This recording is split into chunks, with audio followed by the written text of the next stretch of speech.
Eila, Biothisanda, welcome to my channel. This week I'm doing a video on what is the thinning veil.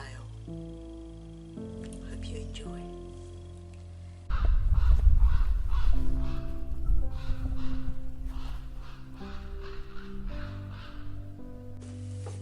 Hi everyone, Tuba here. What is the thinning of the veil? Why does it concern us? And is it connected to Samhain, to Halloween?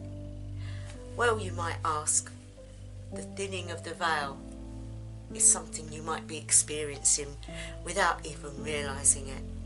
When we come into this time of the year, which is autumn, slowly we see the trees losing their leaves. We see the colder weather, the darker nights, the colder air. We see all the things that we've had that's been full of life becoming desolate. And that has an impact within us. We don't want to be going out in the cold. We don't want to be socialising. We want time within ourselves. We want to be indoors. But I know for some people, they experience things that they can't put their finger on. They start to feel energies a lot more. For people that don't feel energies, it can be quite daunting and frightening. For somebody who is a witch or has been practicing their magic with energies, they're not so concerned. They know that it's going to be more at this time of the year. You might ask why. The thinning of the veil is a membrane between the other world and this world. So it's between the world of the gods, the world of the 9 worlds, or the 9 planes of existence. It is a veil between this place and the lower levels. So really it is something that's put there to stop us from seeing these people, these creatures, these other worldly life forms. At this time of the year though, it thins because everything is dying. Everything is getting to the point where it's the end for them, and it will come back, but for a certain amount of time. So does that veil, it thins. And so we learn of things that we must do to not have visitors we don't want. The point I'm trying to make, guys, is you might start to feel energies. So when you're asleep at night, you might wake up and sense there's something in your room. Or things might go missing in the house, like your cutlery might disappear, or things might suddenly just go and you don't know where they've gone. Time and time again, I've lost things and don't know where they are, for them to reappear a couple of weeks later. You might suddenly get this, you know when somebody's going to ring you, or you know how somebody's feeling. It's like all your psychic senses come to life, whereas the ones that never had them before are a little bit scared because they don't understand it. But for those of us who use them all the time, this is a wonderful time for us to make it stronger, because when the veil is thin, deity and those that we are in contact with can come into our realm a lot easier, and we can also go to their realm a lot easier. So it can be very beneficial for us. It's also the new year for the Celtics and all those that practice that type of witchcraft. It is the new year, and so all the old things are pushed to the back, got rid of, not necessary, and we start afresh. When you think about it, New Year's resolutions, where did it come from? It come from that. So the whole village would get together for a celebration, but they would make sure that they were safe. So they would put scarecrows out to make scary for the demons and the other creatures, so they wouldn't come and visit their village and bring bad luck. They would build big bonfires on the hillsides. They would take their cattle and that through there to get rid of any infections or any lice on them, because they were going to be slaughtered and kept for winter. So all these things are steeped in tradition. Today we see children dress up in costumes as demons and witches and other things, and go from door to door and say things like trick or treat. This is where it stems from, guys. This is a time when people really believed that these creatures were going to come and invade their villages and their homes, and so they were scared. So they did everything they could to keep themselves safe, because they knew, they felt it. That veil was so thin, they sensed the presences. But also, they knew that their loved ones may visit also. And so a candle would be put in the window, lighting the way for their loved ones to find their way home. They would lay a plate of food out and a drink for their loved ones on the table. They may not see them sit there, but they in themselves felt the presence, felt that they had visited. And so it was a mixed celebration, one of fear and one of joy. And also, being the new year, they would make wishes and plan for the future, for the following year. And all the bad things of the year before would be burnt in the fire. So they would write things or put things that would remind them of what's happened.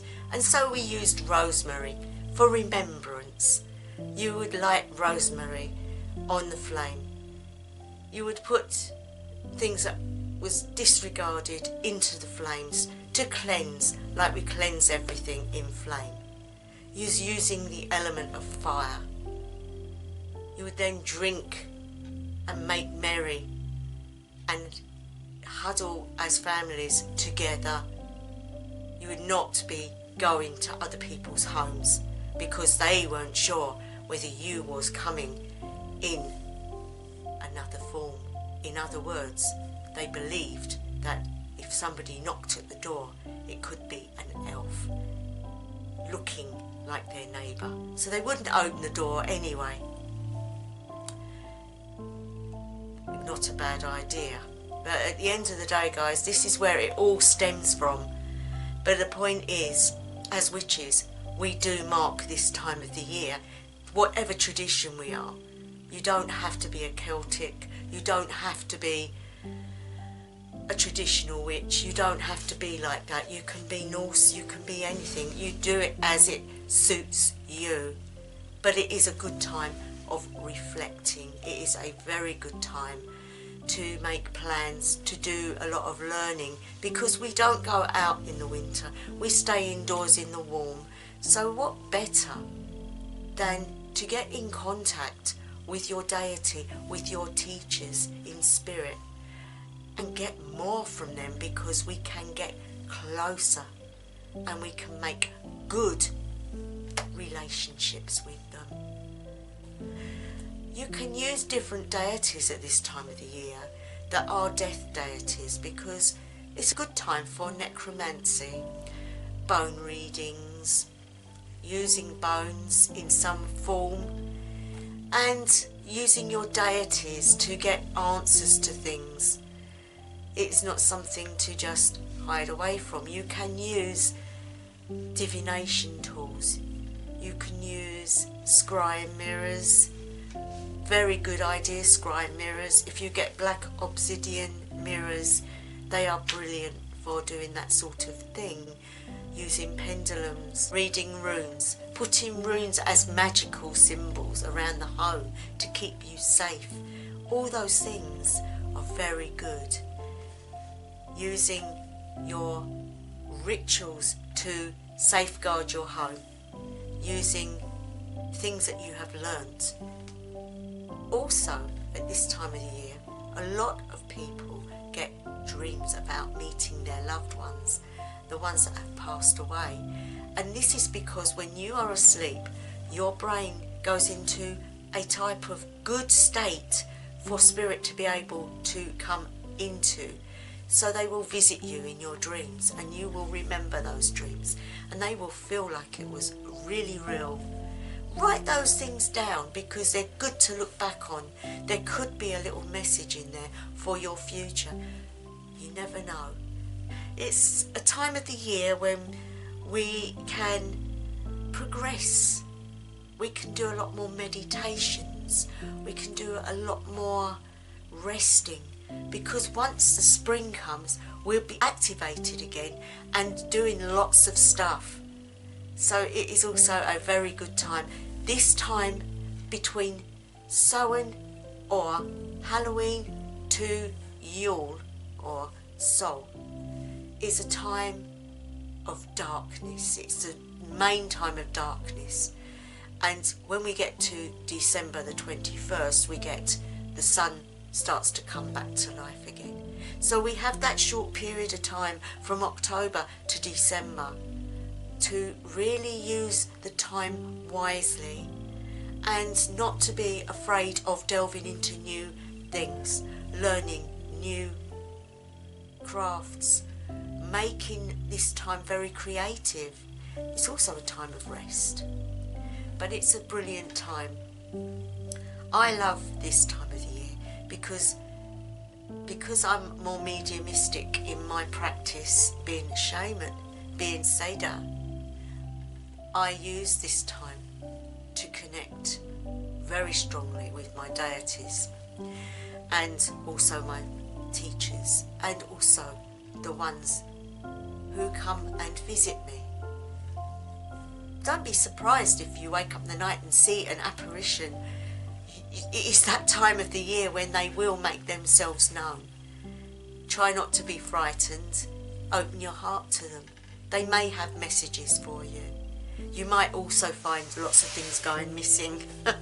It's a good time of the year for that to happen. Leave your back door open too long and you might get fairies. That is something you really do need to be careful of. And I know a lot of people say there's no such thing, but believe me, you will know it if you get something in your home which is from the fairy kingdom, because they're not easy to get along with. You need to be doing the right things for them not to bother you. And if you do make friends with the elves, they can be very good friends and they will guard your property. So it's a good thing to know, but also a good thing to guard against. So there you go. I will be doing a ritual on the night, but it will be different from the normal type of ritual. I will be calling in the death goddess, but not hell. I'm not sure whether it will be Freya, but I'm thinking on what one.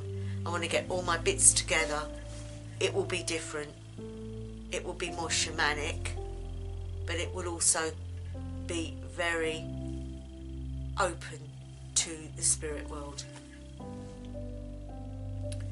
So I'm going to leave it there. This is just a quick one, guys.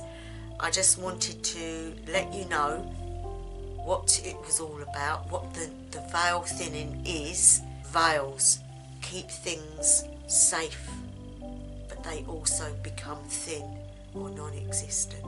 And this year's one is extremely thin. You may feel more than normal. We also have a full moon coming up, which is also very important. That energy from the moon will make it even more powerful. So there we go, guys. I will leave it there and I'll be back in the week with the next rune video. So I will see you guys there, I hope. To any new subscribers, I really do appreciate it. Thank you so much.